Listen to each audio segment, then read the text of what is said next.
Hi everybody, my name is Jim Ryan. I'm here to tell you a little bit about myself and a little bit about my talks.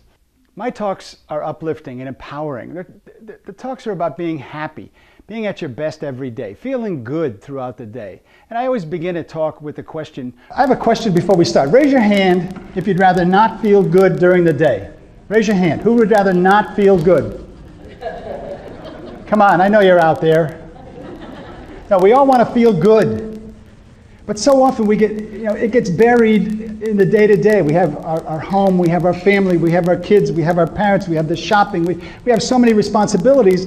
Often we forget why we do everything we do. And that's to be fulfilled, to be happy. It gives people the idea of what's coming. We're going to talk about how to feel good, how to be at your best every day. I've spoken to all kinds of audiences all over the country. My message may not be germane to the topic of your conference, but it certainly is a great way to get the conference off on the right foot. After my talk, people are happy, they're ready to communicate, they're ready to share, they're ready for anything. So it's a great kickoff to a conference, no matter what the focus of the conference might be. Great job. Wonderful. Great message for all of our staff. Great job. They were pretty engaged. They were very engaged. They were really engaged. And, as we mentioned, laughed at all the right times. And I think they really responded to the personalization of the message. Yeah. And they all know who they are. We all know who we are when you're saying certain things about happiness or choosing to be happy or not to be happy. It resonated, I think, with everybody. So great message. I'm going to use some of it in my faculty meeting now.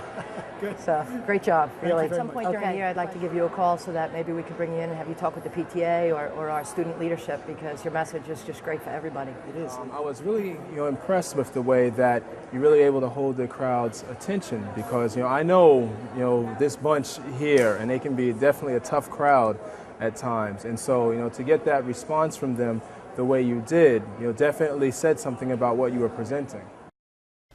I got started in this part of my life back in the year 2000. I used to be a teacher. I taught French and Italian. I became a guidance counselor.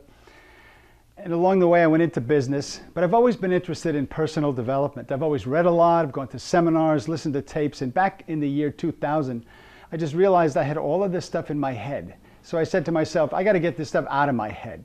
So through the years, all of a sudden, there's been a flourishing of testing done about happiness. There was everybody was always studying the negatives. Now they're studying happiness.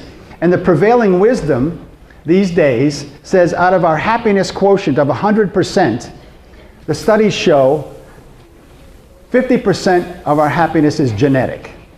What does that mean? That means I'm born of parents, and I have tendencies that I've inherited from my parents. If my parents were the life of the party, chances are I have an outgoing personality. If my parents were shy and a little quiet, chances are I've inherited those tendencies. They're tendencies. We're going to come back to those tendencies. Can't deny it. They say 10% is our circumstance. Did I go to a good school, like West Islip schools, or did I go to a school where the hooligans ran the place? Did I live in a safe neighborhood, or was it dangerous to go out at night? And you know what the other 40% is? What I do with what I've got. So 40% of my happiness is totally me. So I spoke to some friends, and I was directed to the jail out in eastern Long Island. And every Monday for the last 18 years, I go to the jail and I teach a class in personal development to men and women who are locked up for multiple DWI convictions. It was a turning point for me. They like the program. They shake my hand. They say thank you. It just fills me up to go there. And about 3 years into that experience, their positive reaction to my message led me to take the message to the public. So I started giving talks in libraries about how to be happy, how to be at your best every day. And the seventh characteristic of happy people is happy people show appreciation. What's the opposite of appreciation? And don't say depreciation. Disregard. Disregard. Okay, right. Here's appreciation. Here's disregard. What's in the middle? Apathy. Good. I like to say taking for granted. Same thing as apathy. Anybody in East Meadow ever take anything for granted? We're all stars at taking things for granted. How do you feel when you're taking something for granted?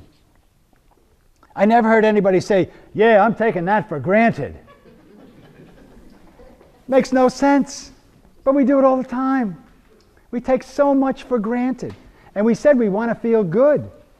So the simplest thing is to start to be grateful, start to appreciate things, little things. Tomorrow morning, again, when you throw your legs over the side of the bed, what's your thought? It could be, I'm above ground. That's number one. Thank God I can get out of bed by myself. There's a lot of people who can't get out of bed by themselves and wish they could. You got plenty of time to deal with the day, but right now when you wake up, thank God I can get out of bed by myself. And you feel good. Then you go down to the bathroom. What's your thought? Don't tell me. It could be, thank God I've got indoor plumbing. I bet you there's more people in the world without indoor plumbing than with it, and we take it for granted. The only time we think about it is when it's stopped up. Oh no, I got to go down to the other bathroom. And it's there. I mean, people ask me, Jim, I want to be happy. How do I get started? And I always say, number one, intention. You got to want to be happy, and you got to know it's possible. And number two, gratitude is the place to start. We can all think of thoughts that were of gratitude. A million things, all of us, all day long. One of the things that separates me from other speakers is that I always integrate music into my programs. I find that music livens the atmosphere. It gets people awake. It disarms them, and they're ready to listen. Sometimes I'll even customize a song for the audience in front of me, and that has been very, very successful. But inside I know my class will be fine. But some days, just to get back home and have that glass of wine.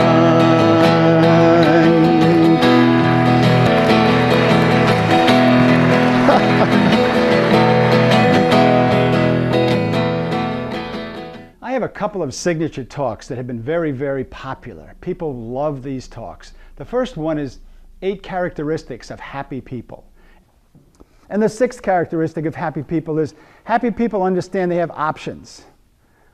Just because I've lived my life a certain way up until now does not necessarily mean that that's how I've got to live my life for the rest of my life.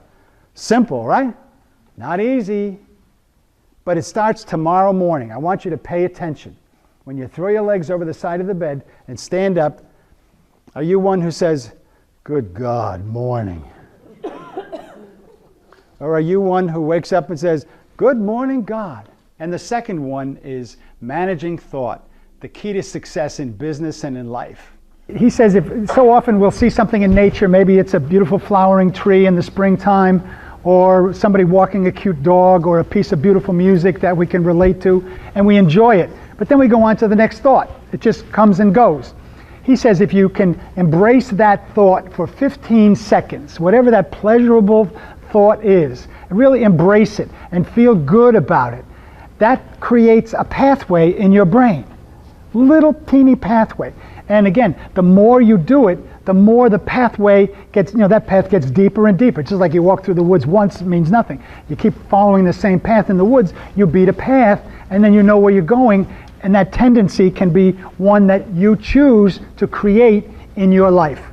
And along the way, I wrote a book called Simple Happiness, 52 Easy Ways to Lighten Up. And it's been the most exciting time of my life being out in the public talking about how to be happy, how to be at your best every day. People crave what I have to offer. It's been so exciting traveling around the country, speaking to all different kinds of audiences. And I invite you to look a little bit further into this video and see if my message is going to fit into your plans. My name is Dan Bryan. I work with AHRC, that's Association for Health for Retarded Children, and I take care of developmentally disabled adults, where I teach them music and art. My company asked me to come to a seminar convention today, and I registered for a couple of classes, a music class, and one was a class on joy. And I said, I got to go to this class. I show up to the class, and I wasn't expecting what I got. But I got Jim Ryan. And let me tell you, folks, Jim Ryan is the real deal. He comes to you, he starts out singing, and he comes to you from the heart, from experience. He uses quotes from many spiritual and inspirational people that you're all familiar with. He teaches joy, but he not only teaches joy, he lives joy. If you get a chance, come see this gentleman, Jim Ryan. He is fantastic. He will make your day. He brought joy to our room. Everybody left with a smile and elevated. I totally recommend Jim Ryan. I always spend time with the organizer in advance of any of my programs to figure out what are the concerns, what are the issues that are facing the people that I'm addressing, so that I can customize my talk and really make the talk real for the people in front of me. I've had people say, "Jim, I felt like you were talking directly to me." I hope you've enjoyed this little video about me and my talks. I hope you understand now a little bit more about who I am and what my message is. Probably by now you've checked out my website, jimryantalks.com, but I always find that a couple of minutes on the phone can be very helpful in determining if I'm the person you're looking for to make your event a big success. So let's talk. Let's see how I can fit in to your plans. Thank you.